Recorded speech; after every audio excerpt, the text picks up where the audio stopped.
Okay, welcome to the 9th lecture, and you recall we were gradually going towards a practical transformer, and in my last class this was this slide where this is a practical transformer.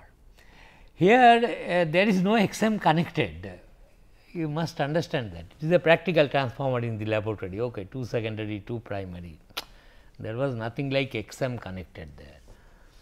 But it was our thought process which led us to believe that okay, this whatever is happening to a practical transformer, what is happening with S open, current drawn from the supply is finite, magnetizing current I m, and when S closed it must be I m plus I 2 dashed, because net MMF in the circuit has to be N 1 into I m. Why? Because flux in the core is decided by supply voltage and frequency. Nobody has any say on that. But if you are trying to disturb the secondary, I mean if you are trying to pass some current through the secondary, primary cannot be a mere spectator to this happening. It will react immediately by drawing an extra current I 2 dashed, and that I 2 dashed cannot be of any magnitude, it has to be I 2 by A. So, that N 1 I 2 dashed becomes equal to N 1 I 2 dashed becomes equal to N 2 I 2. So, that net MMF once again is N 1 I m, and this is what we have discussed last class. So, this is a reactance, this is an ideal transformer and it correctly models it. So, V 1 I m I have drawn. Then I am completing the phasor diagram once again, and suppose this is V 1, to the ideal transformer applied voltage is V 1. So, this is E 1, this is E 2 and this is V 2, V 2, E 2 etcetera, they are all same. So, depending upon the turns ratios your so this V 1 is nothing but E 1, that still remains, nothing in between, and your this will be your V 2 which is same as E 2, and this is suppose the load power factor decides what is the current here I 2, then current drawn from the primary will be I 2 dashed, I 2 you have got, get I 2 dashed, and then this I 2 dashed plus this I m, if you add you will get primary current I 1. Understood? This is how magnetizing current can be taken into account of a, it is somewhat a practical transformer, still not a full practical transformer. I have neglected so many other things till now, only magnetizing current I have incorporated, and for that an external element JXM is to be selected.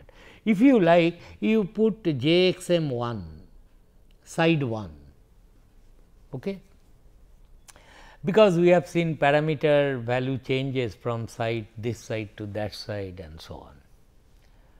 Therefore, what will be the equivalent circuit looking from the primary side? It will be V 1, here is a reactance, no windings this one JXM, and here will be the impedance S square Z 2, is not, this will be the equivalent circuit referred to the primary side JXM 1. So, whatever impedance, voltage, this that are there, and this current I will show as I 2 dashed, reflected current, and this current I will show as magnetizing current, and this current is your I 1. Mind you, I am not drawing, but these are dots, that is very important with respect to this. So, this is the equivalent circuit referred to the primary side. What will be the equivalent circuit? Refer to the secondary side, refer to source side, refer to primary or source side, primary side, and refer to load side or secondary side.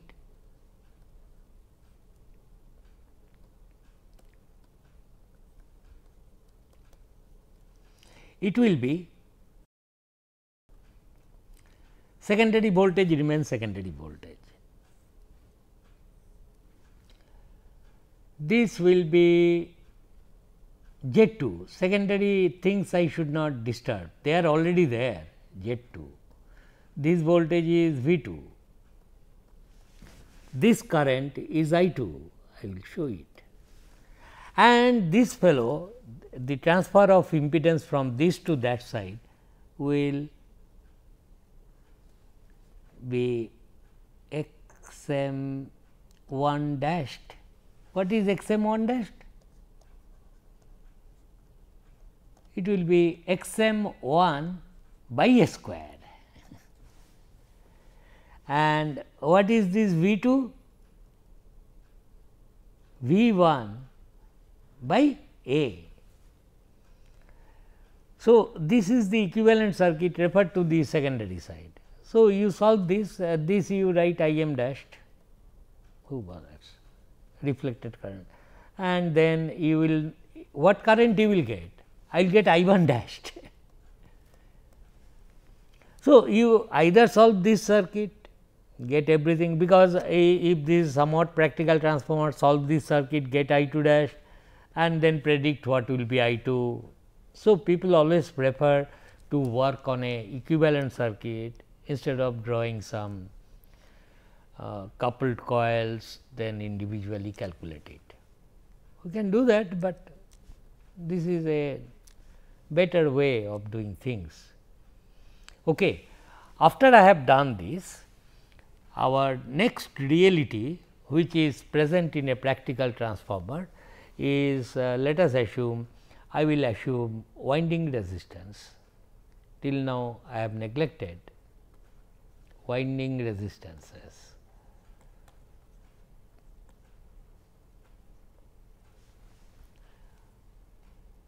Are not 0, that is R 1 is present, R 2 is present.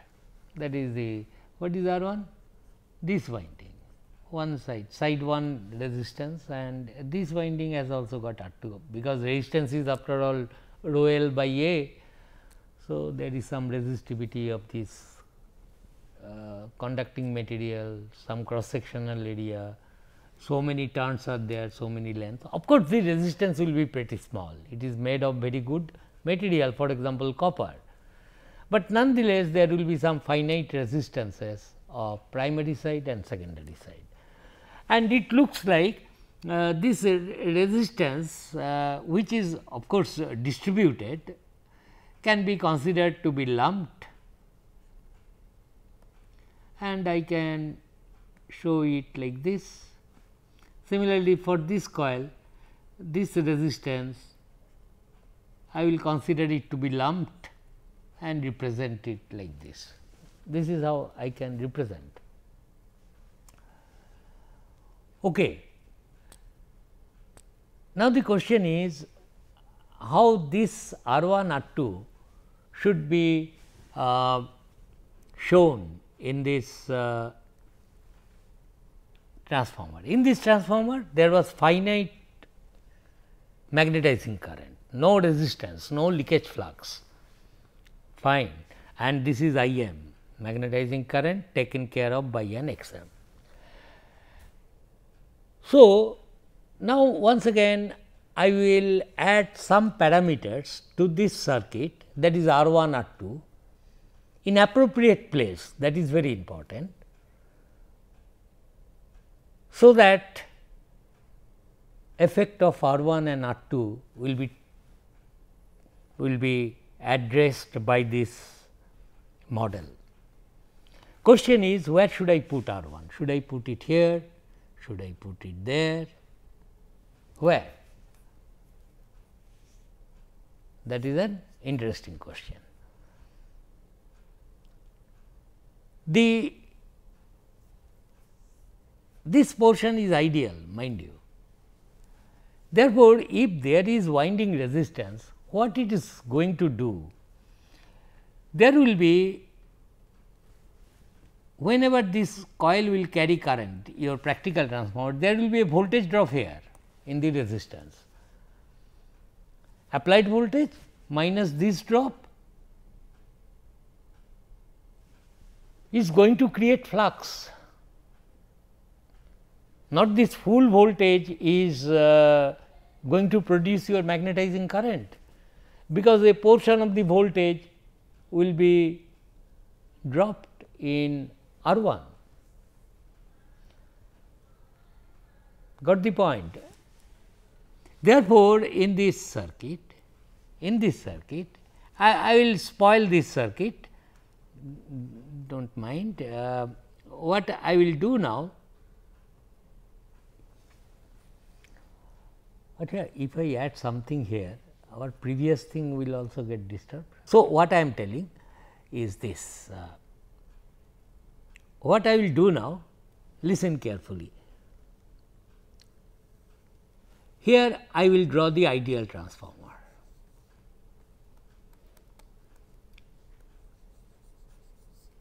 And I will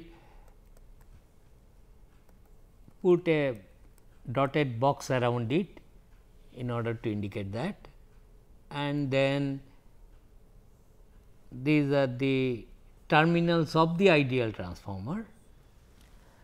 Okay. And then I am telling, to this ideal transformer, this winding is not purely this thing. So, your there will be resistances in series. I will connect it here, which is small resistance nonetheless, R 1, it will come in series. Now, the question is, should I put that magnetizing current branch X m before this or after this?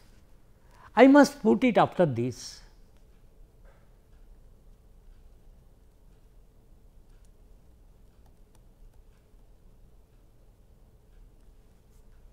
J X m.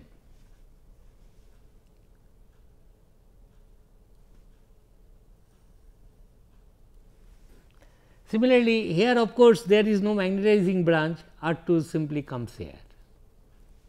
I have shown only one way, I am showing not like this resistance, because these resistances are small, it only indicates that okay, small resistance in series. Therefore, you know this is the thing, and here is your supply voltage.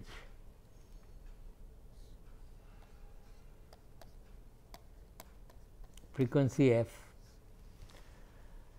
So, whatever current it supplies, which is decided by maybe the load connected here, ultimately some current is drawn, and when that current flows through the winding, there will be a voltage drop R 1, and that voltage drop must be subtracted from your supply voltage, and the remaining voltage is responsible for creating flux and giving you the transformer action. So, that is why R 1 should not be shown here, it must be after this. Therefore, this is V 1, this is ideal transformer, this is R 2. Now, the moment R 1 is present, I must also distinguish between E 1 and V 1, there will be a drop here in series. X m, what do you think? Its value will be low or high? Its value will be high. You should not choose a magnetic material which requires very large magnetizing current. See, X m is what? X m is approximately V 1 by I m. I should not choose a magnetic material which requires very high value of magnetizing current, then X m will be low. better and better material I use, which is not certainly ideal with mu r tending to infinity, maybe mu r is equal to 5000, quite a large number. So, I m will be small, V 1 is fixed. So, x m is general high, that is why I have written capital letter and with so many turns, just to indicate that okay, R 1 is small, small. Therefore, the magnetizing current which will be flowing here I m is not V 1 by x m, V 1 minus this drop divided by x m. Okay. And as you know, depending upon the degree of loading, the magnitude of the current drawn from the supply will change. Therefore, drop in this resistance V 1 minus this drop is the voltage what is coming here across the ideal transformer. Therefore, the magnitude of the voltage applied to this ideal transformer is will also will not remain constant, as we were thinking in case of ideal transformer apply V. I was telling the level of flux phi max is equal to applied voltage in an ideal transformer is equal to root 2 pi f into n 1, and if applied voltage and frequency is constant, phi max gets decided. But now I come to know okay, the applied voltage to this ideal transformer strictly speaking will not remain constant because of the presence of R 1. This is constant, mind you, V 1 is constant, no doubt, but V 1 minus this drop is what is applied here. What is this drop? This drop depend on the magnitude of I 1 this your practical transformer is carrying, and the magnitude of I 1 has I 2 dash plus I m. I 2 dash depend on I 2 and depend on Z 2. So, by as you change Z 2, I 2 is going to change, I 2 dash is going to change. Therefore, I 1 is also going to change. Therefore, drop in R 1 is not constant as you change loading. Therefore, applied voltage to this ideal primary winding of this ideal transformer strictly speaking is not constant. Only consolation is this R 1 is quite small. Therefore, what people say is this, okay, phi max will be approximately constant, because you have not certainly designed a transformer with high value of R 1 and R 2, then no one is going to buy your transformer. I mean, why? There will be unnecessary power loss in the windings. Therefore, you must see that very good material is used, for example, copper whose resistivity is very low. So, rho L by A the winding resistances are small. So, that way this assumption that phi max practically remains same from no load to full load is good enough. Anyway, nonetheless, let us see try to draw the phasor diagram of this one and try to understand the implication of this. Now, what I will be doing here, listen carefully. Here I will start with E 1 and E 2, okay, this voltage and this voltage. Mind you, here is now that V 2 and E 2 will not be same, is not.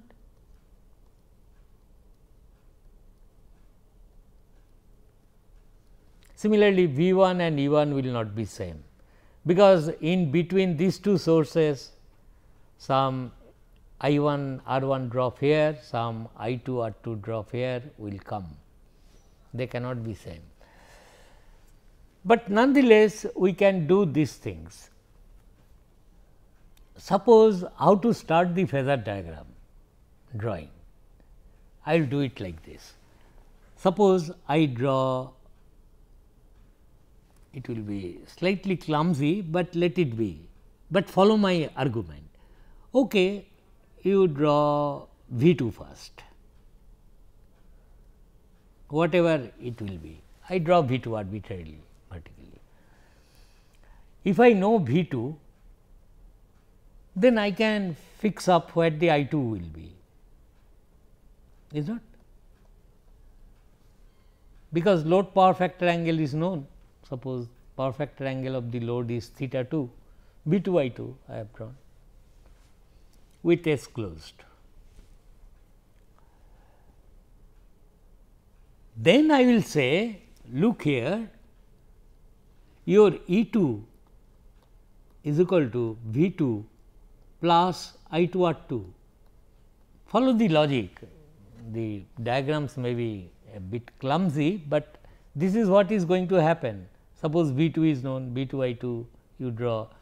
Then I have to add to V 2 this I 2 R 2 drop. Then I will add it. What is there?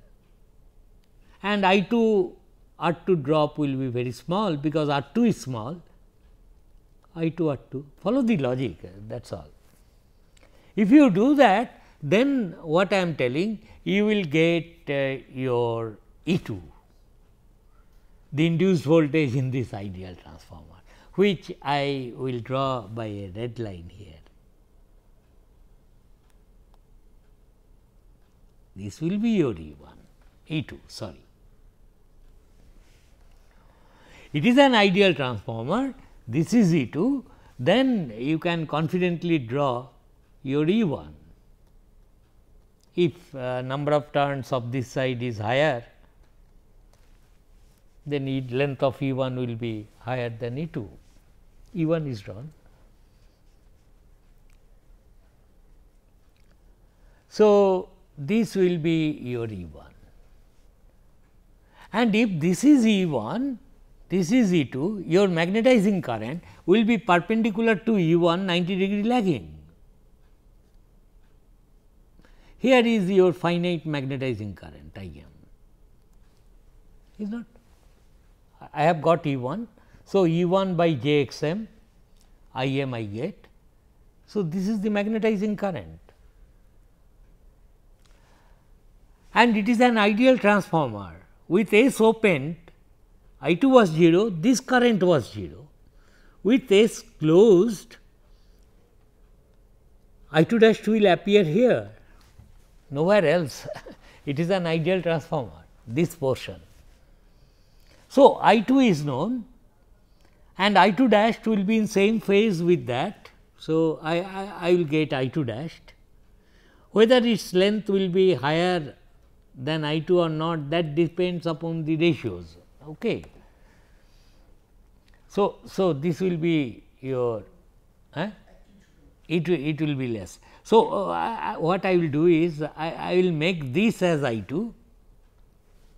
So, that this is I 2, and suppose please note these changes, and this is I 1 I 2 dashed, because I have shown E 1 is higher. So, reflected current must be lower I 2 dashed. So, this is your I 2 dashed. Then I will say that this current I 1 will be I 2 dashed plus I m. So, I m is known, I 2 dashed is known. So, I will add these two. Mind you, I have shown I m slightly higher length, it is not so, I m is small, anyway whatever I have drawn. So, this will be your I 1,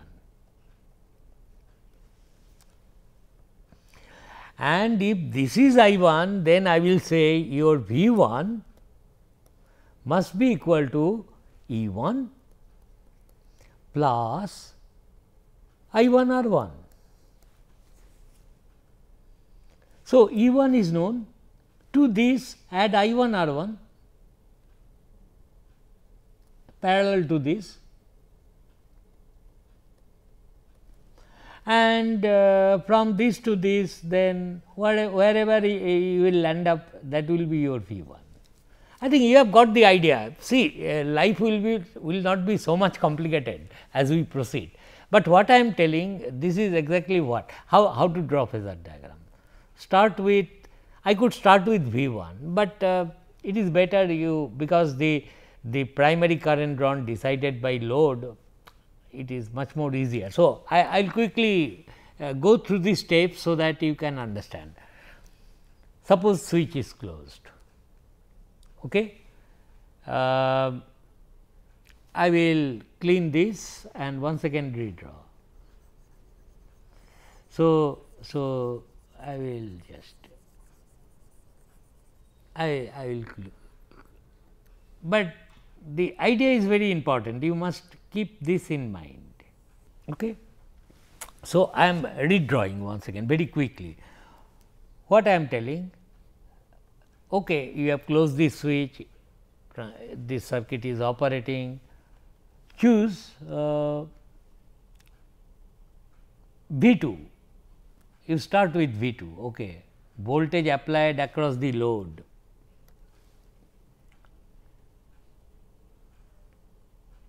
is V 2. Then no one can contest me, then the current is I 2 is V 2 by Z 2, and I 2, suppose lagging power factor load, I 2 will lag here, I 2 will be higher, na? Low voltage side I assumed, I mean while drawing. Okay. So, I 2. The moment you know I 2, you can find out E 2, because E 2 is V 2, this drop is this plus minus. So, V 2 plus I 2 at 2. So, V 2 plus I 2 at 2 you draw. These lengths are small, and then you get this length to be E 1. I am simply repeating, because for the first time you are doing this, you get E 1, E 2 sorry. If you get E 2, this ratio of voltage is N 1 by N 2, absolutely no doubt. Mind you, this V 1 by V 2 may not be N 1 by N 2 strictly speaking, but these induced voltages are N 1. So, E 2 is this, then I know E 2 and E 1 are in phase. So, I can get E 1, assuming N 1 is greater than N 2, it will be this. Then once I know I 1, I know the magnetizing current, which will be 90° lagging, and this current is small. Let me draw it now correctly, I m, small current, I m, and once I know I m and I 2 is known. So, I 2 dashed will be this one, here will be your I 2 dashed. So, current drawn from the source will be this plus this is your I 1, and if this is I 1, use this one E 1 plus I 1 R 1, whatever it is parallel to this I 1 R 1, and you get your V 1. Anyway, I am stopping now, but try to understand. So, this will now truly represent, it is somewhat practical circuit with a finite magnetizing current and winding resistance. In the next class, we will bring other realities into an ideal transformer to get a somewhat better picture of the model. Thank you.